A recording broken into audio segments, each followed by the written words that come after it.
नमस्कार मित्रों, आप सभी का अपने YouTube चैनल पर स्वागत है। यूपी ट्रिपल एस सी पेट 2025 का विज्ञापन आ चुका है।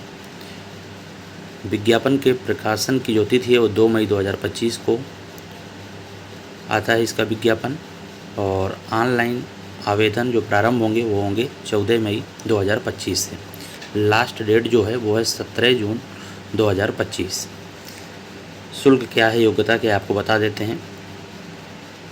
योग्यता की बात करते हैं तो यूपी ट्रिपल एस सी पेट का एग्ज़ाम देने के लिए आपको हाई स्कूल पास होना ज़रूरी है। इसके बाद शुल्क की बात कर लेते हैं तो 185 रुपये शुल्क है। इसके बाद श्रेणी वाइज छूट का प्रावधान भी है। इस वीडियो में बताने वाले हैं सिलेबस क्या होता है, क्योंकि कई कमेंट आए थे अन्य वीडियो में कि यूपी ट्रिपल एस सी पेट का सर सिलेबस बता दीजिए, तो आपको बता देते हैं ताकि आप तैयारी कर पाएँ। और सभी बातें आप जब फार्म कैफ़े जाएंगे तो वहाँ पर कोई दिक्कत नहीं होती है। फिर भी आपको एक सलाह देते हैं। सलाह ये है कि जब आप प्रिंट आउट लें तो प्रिंट आउट को बहुत अच्छे से मिलाइएगा, जैसे जन्मतिथि, श्रेणी, लिंग, वैवाहिक स्थिति, मोबाइल नंबर, ईमेल, यानी सब कुछ आपको बहुत अच्छे से देख लेना है, जांच कर लेना है, क्योंकि करेक्शन भी हो जाएगा। अगर आप जब कराते हैं उसी समय देख लेते हैं तो एक निश्चित समय तक करेक्शन भी होता है, लेकिन बाद में नहीं होता है। इस बात को याद रखिएगा, बहुत अच्छे से चेक कर लीजिएगा अपना आवेदन। इसके बाद बात करते हैं सिलेबस की। ये देखिए, शुल्क की बात कर रहे थे तो 185 सामान्य और ओबीसी के लिए 185, SC ST के लिए 95 रुपये और दिव्यांगजन हेतु 25 रुपये। फार्म का प्रिंट आउट लेना ये बता दिया आपको रखना है अपने पास और मिलाना भी है। हाई स्कूल योग्यता देखिए, शैक्षिक अर्हता हाई स्कूल होना चाहिए आपके पास कम से कम। आयु सीमा की बात करते हैं तो 18 वर्ष पूर्ण कर ली हो और 40 वर्ष से अधिक आयु प्राप्त ना की हो, और जो आयु की गणना होगी वो होगी 1 जुलाई 2025 से। और छूट भी मिलती है श्रेणी वाइज, वो आपको मालूम है। परीक्षा कार्यक्रम की बात करते हैं, और सबसे महत्वपूर्ण बात यह है कि पहले यूपी ट्रिपल एस सी जब पेट का एग्ज़ाम होता था तो जो स्कोर की वैधता अवधि होती थी वो 1 वर्ष के लिए होती थी, लेकिन अगर आप पेट 2025 का एग्ज़ाम देते हैं तो स्कोर की वैधता अवधि 3 साल होने वाली है, 3 वर्ष तक प्रभावी होंगे।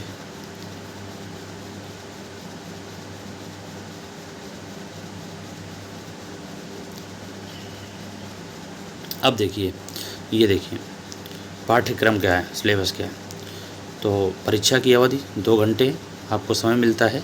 कुल प्रश्न इसमें होने वाले हैं 100 और पूर्णांक भी 100, यानी प्रत्येक प्रश्न 1 अंक का होने वाला है। 2 घंटे की अवधि है। अब देख लेते हैं क्या क्या इसमें पूछा जाता है। तो आपको बता दें, भारतीय इतिहास से 5 प्रश्न होंगे और 5 अंक के होंगे। पहले ही बता दिया कि एक प्रश्न 1 अंक का। अब भारतीय इतिहास में यहाँ पर टॉपिक भी दे दिए गए हैं, आपको पूरा भारतीय इतिहास नहीं पढ़ना है। तो कौन कौन से टॉपिक हैं आप देखिए, सिंधु घाटी की सभ्यता, वैदिक संस्कृत, बौद्ध धर्म, जैन धर्म, मौर्य वंश, गुप्त वंश, हर्षवर्धन, राजपूत काल, सल्तनत काल, मुगल साम्राज्य, मराठा, ब्रिटिश राज का अभ्युदय एवं प्रथम स्वतंत्रता संग्राम, ब्रिटिश राज का सामाजिक आर्थिक प्रभाव। इसके बाद भारतीय राष्ट्रीय आंदोलन से भी 5 प्रश्न आपको मिलेंगे। इसमें कौन से टॉपिक हैं, स्वाधीनता आंदोलन के प्रारंभिक वर्ष, स्वदेशी तथा सविनय अवज्ञा आंदोलन, महात्मा गांधी तथा अन्य नेताओं की भूमिका, क्रांतिकारी आंदोलन तथा उग्र राष्ट्रवाद का उदय, विधायी संशोधन तथा ब्रिटिश इंडिया एक्ट 1935, भारत छोड़ो आंदोलन, आज़ाद हिंद फौज तथा नेताजी सुभाष चंद्र बोस। भूगोल से 5 प्रश्न टॉपिक देखिए, भारत एवं विश्व का भौतिक भूगोल आना है। इसमें कौन कौन से टॉपिक हैं, नदियाँ तथा नदियों की घाटी, भूजल संसाधन, पर्वत पहाड़ियाँ, हिमनद, मरुस्थल और शुष्क क्षेत्र, वन, खनिज संसाधन। भारत एवं विश्व का राजनैतिक भूगोल, जलवायु तथा मौसम, टाइम जोन, जनसांख्यिकीय परिवर्तन तथा प्रवास। भारतीय अर्थव्यवस्था, इंडियन इकोनॉमी से भी प्रश्न पूछे जाएंगे, 5 प्रश्न आएंगे। भारतीय अर्थव्यवस्था 1947 से 1991 तक, योजना आयोग तथा पंचवर्षीय योजनाएं, मिश्रित अर्थव्यवस्था का विकास, हरित क्रांति, दुग्ध विकास एवं ऑपरेशन फ्लड, बैंकों का राष्ट्रीयकरण तथा सुधार। वर्ष 1991 में आर्थिक सुधार तथा उसके बाद की अर्थव्यवस्था। वर्ष 2014 के बाद आर्थिक सुधार, कृषि सुधार, ढांचागत सुधार, श्रम सुधार, आर्थिक सुधार और जीएसटी। भारतीय संविधान एवं लोक प्रशासन से भी 5 प्रश्न देखने को मिलेंगे।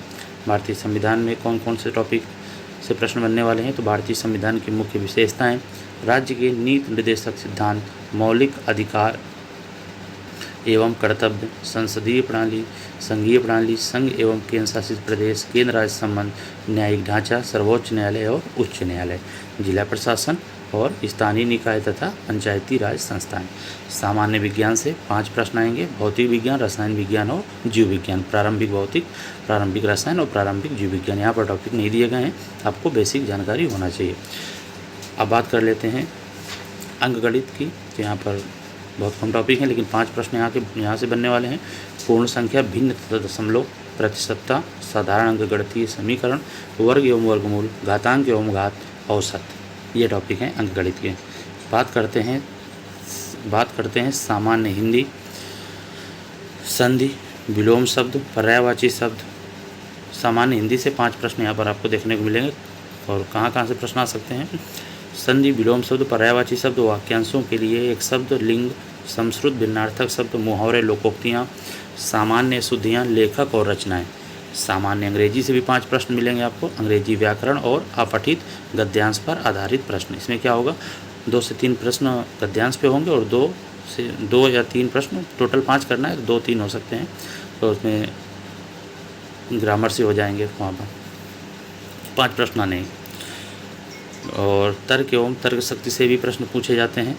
तो कौन कौन से टॉपिक हैं, बृहत एवं लघु, क्रम एवं रैंकिंग, संबंध, समूह से भिन्न को अलग करना, कैलेंडर एवं घड़ी, कारण और प्रभाव, कोडिंग डिकोडिंग और निगमनात्मक तर्क, कथन विश्लेषण एवं निर्णय। करंट अफेयर्स का अच्छा खासा वेटेज होता है, यहाँ पर लिखा है करंट अफेयर्स। और कितने प्रश्न आएंगे, 10 प्रश्न 10 अंक के होंगे। और भारतीय एवं वैश्विक सिर्फ इतना लिखा है, यानी विश्व का करंट अफेयर्स और भारत का दोनों पढ़ने हैं और 10 प्रश्न देखने को मिलेंगे, तो अच्छा खासा वेटेज होता है। अब बात कर लेते हैं सामान्य जागरूकता। अगर सरल शब्दों में कहें तो स्टैटिक जी के आप कह सकते हैं। यहाँ से भी 10 प्रश्न देखने को मिलेंगे आपको, 10 अंक के होने वाले हैं।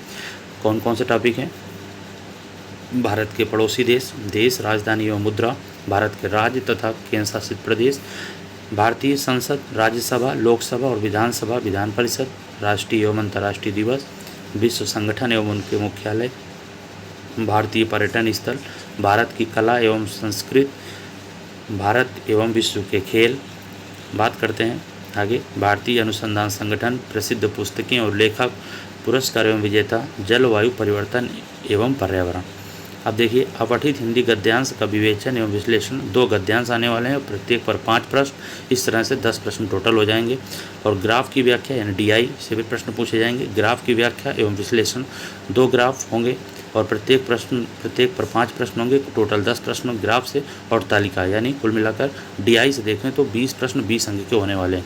और 5 अंकगणित में देखे थे तो टोटल 25 प्रश्न आपको अंकगणित से मिलने वाले हैं।